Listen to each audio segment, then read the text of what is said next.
तर बघा, आता कांदा टाकल्यानंतर आपल्याला ते टोमॅटो टाकायचा आहे. टोमॅटोच्या सगळ्या बिया आपल्याला काढून घ्यायच्या, नाहीतर ओला होईल पिझ्झा.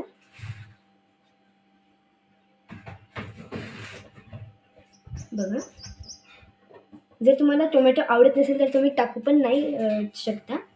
आता इथे मी ग्रीन कलरची कॅप्सिकम घेतलेली आहे, म्हणजेच शिमला मिरची घेतलेली आहे.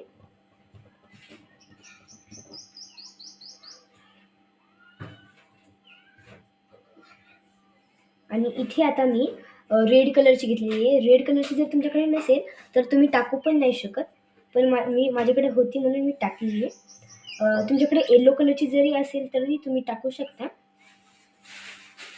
बघा, आता जे पण थोडंसं उरलेलं होतं मी टाकते. काही काही जणांकडे जास्त पिझ्झाचे सॉस पण असतात,